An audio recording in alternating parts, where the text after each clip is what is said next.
First, you have some time to look at questions 1 to 5.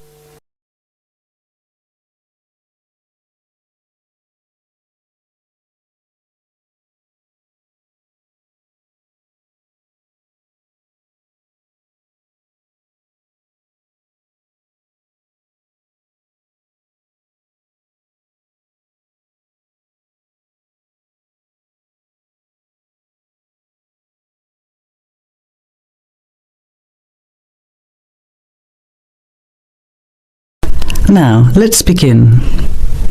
Answer the questions as you listen. You will not hear the recording a second time.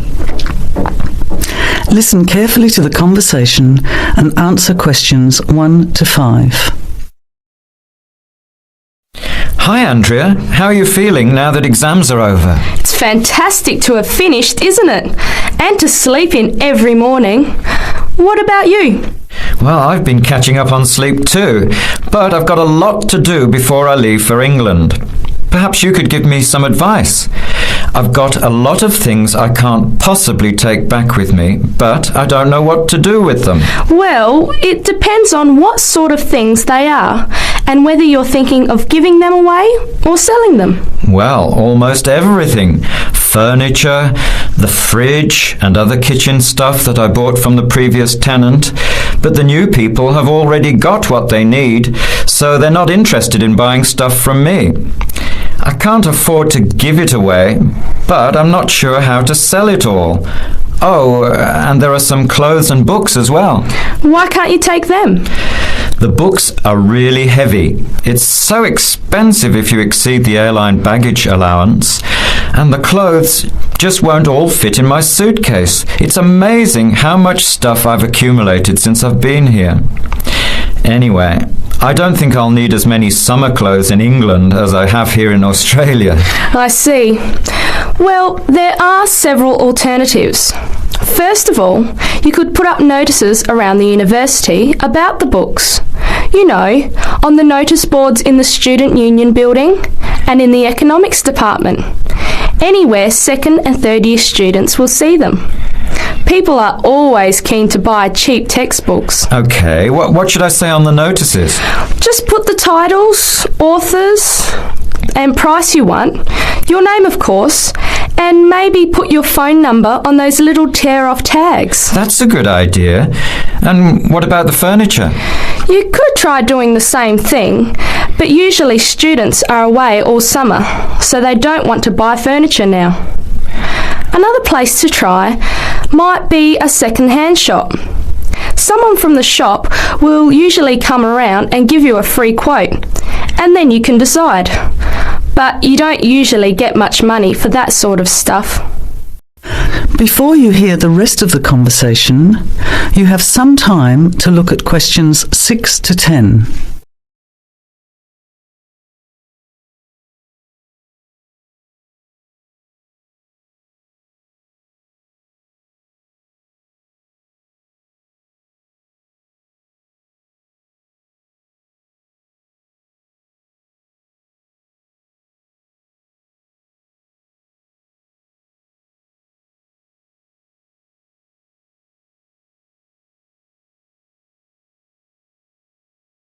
Now listen carefully and answer questions 6 to 10.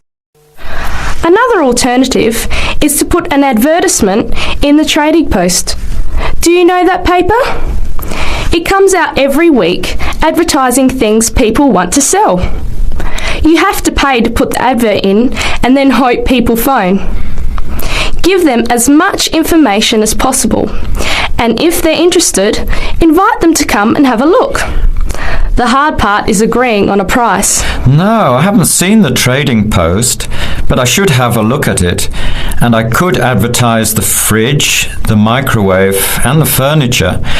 But the kitchen stuff isn't really that good. You know, old cutlery, a few pots and pans and some plates and things. What shall I do with them? Well, another option is to donate the kitchen things to a charity shop.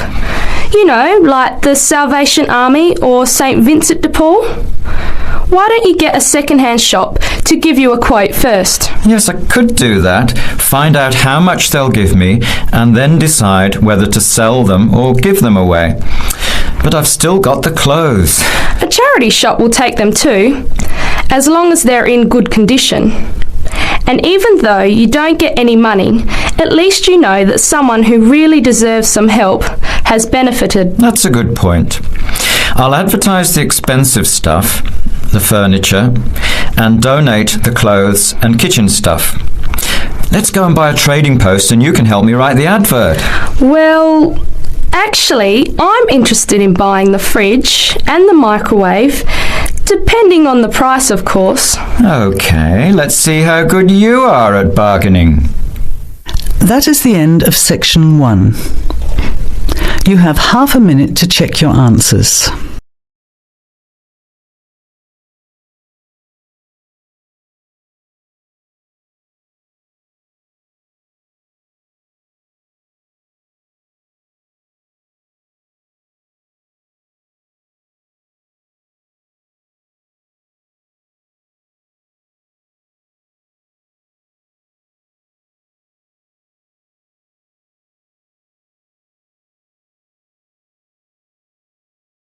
Now turn to Section 2. Section 2. You'll hear a guide talking to a group of tourists about Buckingham Palace. First, you have some time to look at questions 11 to 17.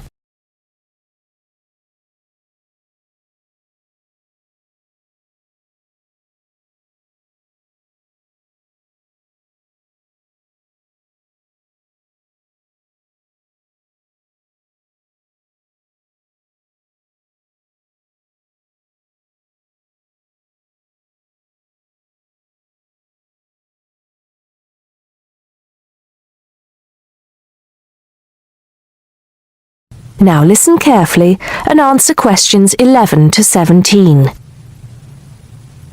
Now, of course, Buckingham Palace is instantly recognisable to millions of people around the world.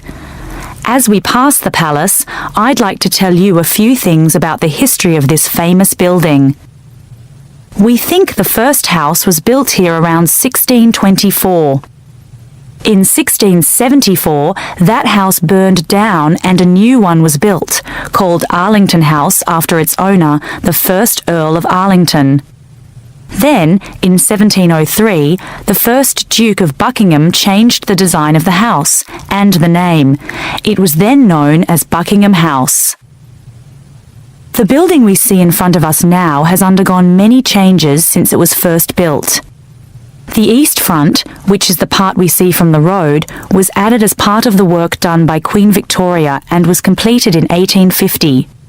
But the palace has remained pretty much unchanged for nearly 100 years.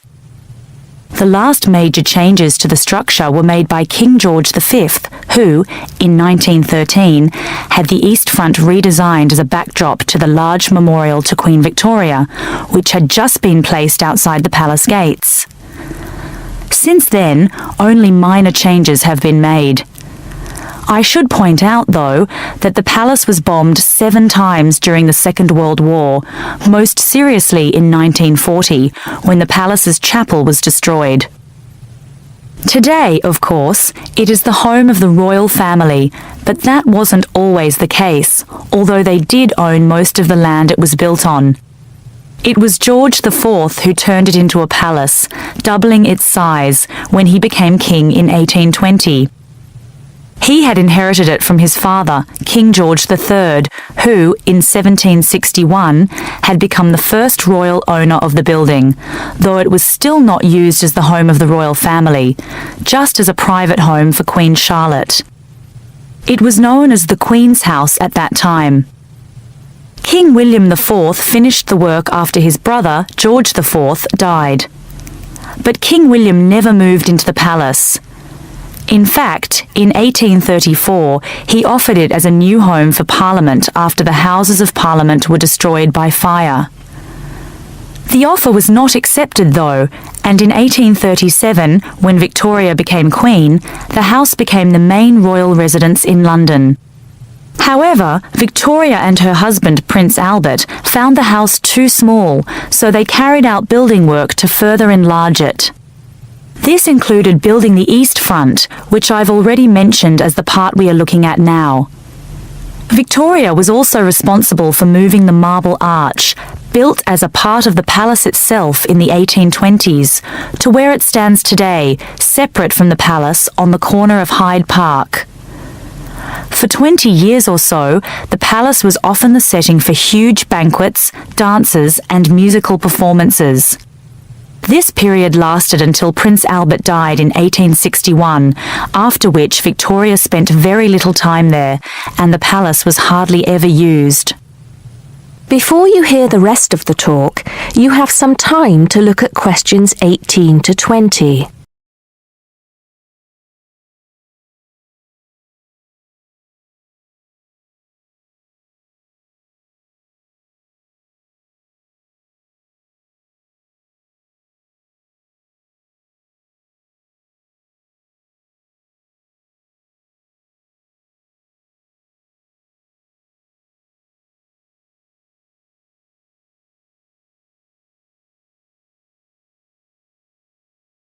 Now listen and answer questions 18 to 20.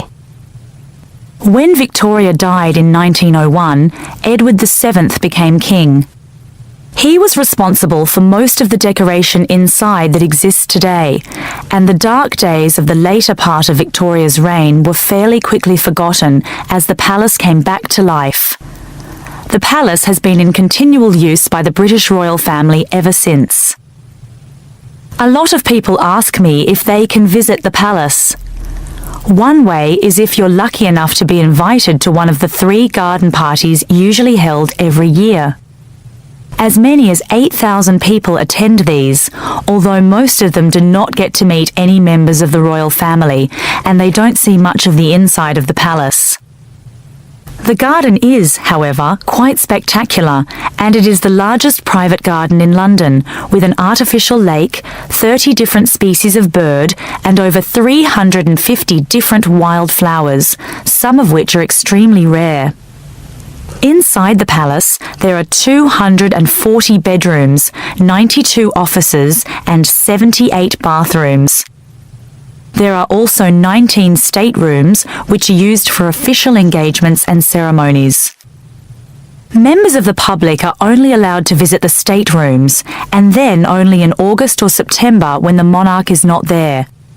It's worth it though, because there's a lot to see in the staterooms, including examples of some of the world's best art with works by Rembrandt, Rubens, and Canaletto.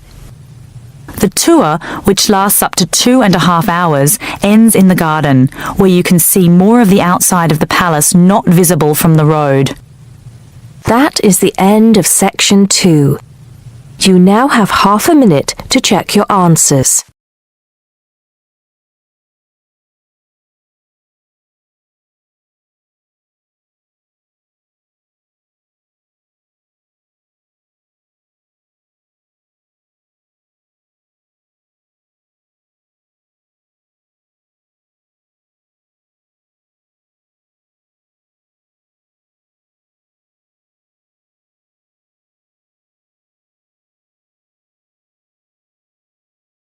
Section 3. You will hear a female and a male student talking about the mock exams that they have just taken. First, you have some time to look at questions 21 to 25.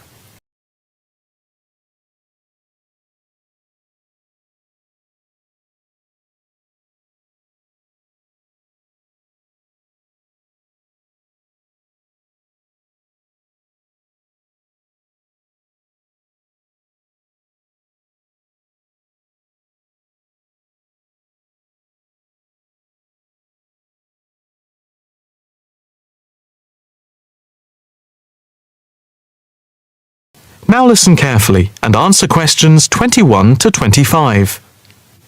So, what did you think of the practice exams last week? You mean the mock exams? Yeah. I thought some of them were tough.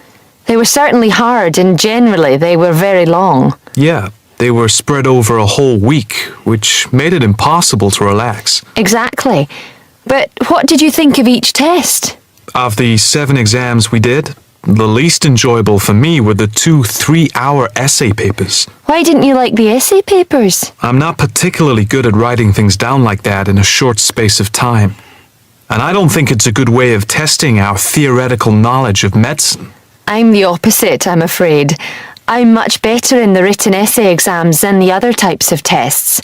But what about the 2 multiple choice exam papers in basic science and anatomy? They weren't too bad. If you didn't know the answer, all you had to do was guess. That's okay, but I never feel comfortable with guessing. And you know that there is research that shows that women are disadvantaged when doing multiple choice questions compared to men. You've mentioned this before, but I'm not sure I believe it. It's true. Multiple choice questions benefit men more than women. They are a male construct. If you say so. It's not if I say so. Anyway, you have to be careful with multiple choice questions because of the negative marking. That can really bring the score down if you keep guessing and get all of the guesses wrong. It's double negative. Yeah, that is a danger. What about the role play? Did you like that? Yeah, with the actors and actresses as simulated patients. Yeah, I thought that was by far the best part of the exam. Why was that? What I liked about it was during the 24 test stations, we had a chance to show what we know about communicating with patients and show our practical medical knowledge, etc. Yes, I think I agree with you there. I enjoyed all of the stations, but I can tell you I was tired at the end. I have done a practice exam with 12 test stations, but not 24. It was exhausting, but also exhilarating. I agree completely. It lasted nearly 4 hours in total with the break. Before you hear the rest of the conversation, you have some time to look at questions 26 to 30.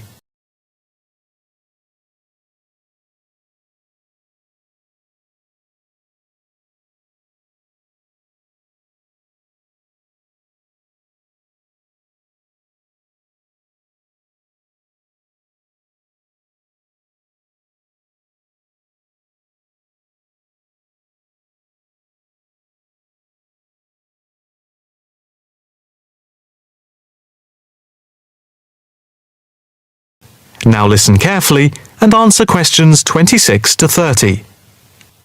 What did you think of the other 2 exams? The 2 problem-solving tests? I didn't think I was going to handle them very well. But in the end, I think they went better than I thought they would. What I liked most was the test where we had to work in groups of 4, and to solve a problem, we had to prioritise actions. That was very interesting. I'm not sure I did very well in that, though. Did you feel comfortable being in a group of 4 and having 4 examiners watching you as you discussed the problem? We did practice it several times before. You learn to forget that someone is watching you. But some people are better at speaking in group situations like that, and they get the best marks. The test doesn't just assess whether people can talk a lot. It's about showing you can listen, organise your thoughts, and then show you can be part of a team, allowing other people to speak. Well, we'll have to see how it goes. When do the results of the mocks come out? They said next week, and then it's the finals 2 weeks later. Yeah, we've got that to look forward to. What is the policy on resits? Why? Are you planning to fail? No, but, well, you know what I mean. The resits are held in September, and if there is any problem after that, it goes to appeal.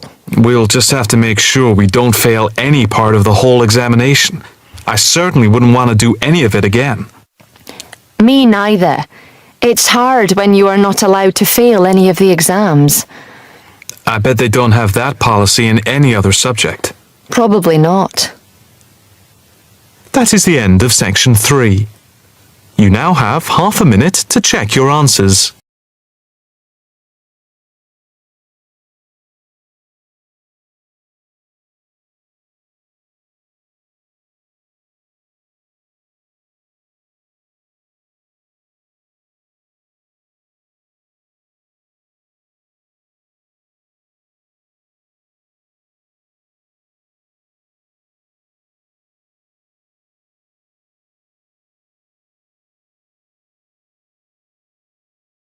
Now turn to Section 4.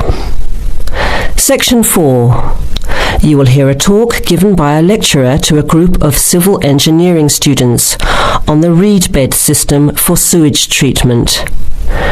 Before you hear the talk, you have some time to look at questions 31 to 34.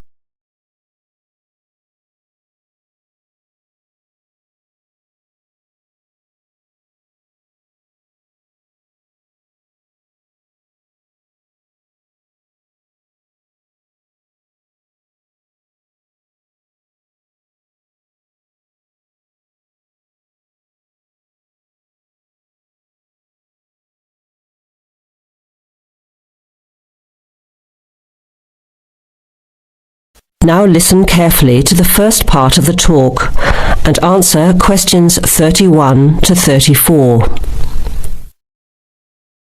Thank you for inviting me to speak to you today about what is now called the reed bed sewage treatment system. This system uses naturally occurring reeds to treat domestic and industrial waste. It's an environmentally friendly alternative to normal systems. You all know what reeds are like, don't you? Those tall plants with hollow stems that grow in wet places, like marshes, for example.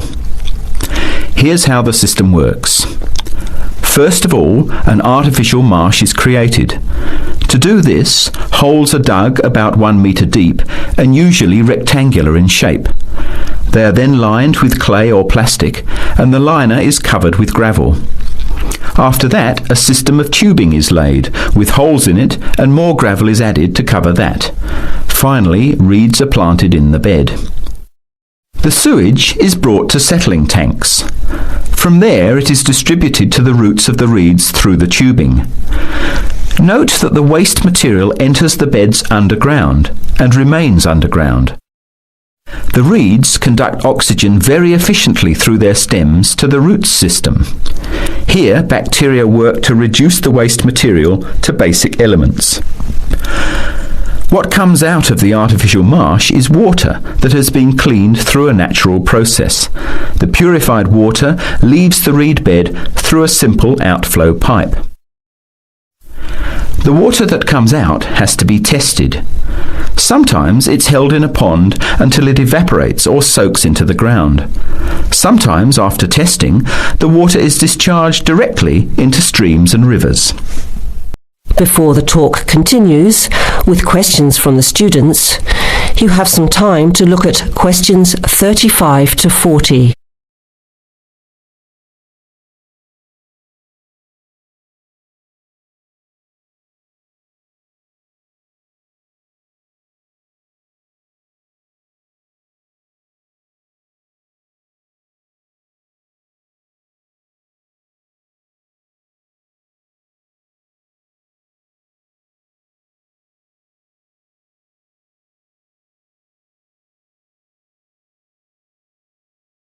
Now, as the talk continues, answer questions 35 to 40. The reed bed system originated in Germany in the 1970s, and installations have been built in a number of countries throughout the world. To give you an idea of the size and appearance of a reed bed installation, an area of 3 by 5 metres approximately would be adequate for a single house. It would look like a pond overgrown with reeds. There are cities with 150,000 people in Germany whose entire sewage treatment requirements are served by reed bed installations which extend for 10 to 20 hectares. There are two wonderful environmental advantages. First of all, reed bed systems are natural composters. As time passes, high-grade soil builds up in the beds. The soil can be removed and used for agricultural purposes. Soil produced from waste containing heavy metals would of course have to be tested and the toxic material removed by chemical processes. An additional advantage is that the reed bed can function exactly as a marsh, providing a healthy natural home or habitat for waterfowl and other birds, insects, reptiles and mammals. But there are practical advantages to a reed bed system over existing sewage treatment plants as well. At all levels, the cost is lower than for normal systems. Labour costs are a fraction of the costs of a conventional system. Typically, a large-scale reed bed installation will cost 10% less than a mechanical system. They require little maintenance, and unlike mechanical systems, the efficiency of reed beds increases over time. But before we go any further, you must have some questions. Maybe this sounds too good to be true. That's exactly what I wanted to ask. If these systems have so many benefits, why aren't they more popular? Why don't we see them everywhere? As I said, the technology is now almost 40 years old. Demonstration projects of all types have been built and monitored and are slowly convincing regulators of the advantages of the system. But you have to understand that regulating authorities are by nature conservative and resist change. Typically, there's a lot of opposition to these systems by manufacturers and by everyone involved in maintaining the conventional systems. Reed bed systems require fewer staff to operate, so there would be a decline in the workforce. Therefore, unions would resist the change as well. What happens to reed beds in winter? Does the efficiency decrease? The above-ground part of the plants die back in cold weather, but the roots remain alive and active, and the system continues to work just as effectively in winter. As soon as the weather warms up, new reeds appear and grow quickly. Is there a problem with mosquitoes in these ponds? Well, they're not exactly ponds with standing water. The beds look more like a field covered with long grass. The soil is moist, but not like a swamp, so there would be no more mosquitoes than in any other field. Remember, the effluent enters the beds underground and remains underground. OK, let's get into some of the technical details now, and I'll answer questions as they come up. That is the end of section 4. You now have half a minute to check your answers.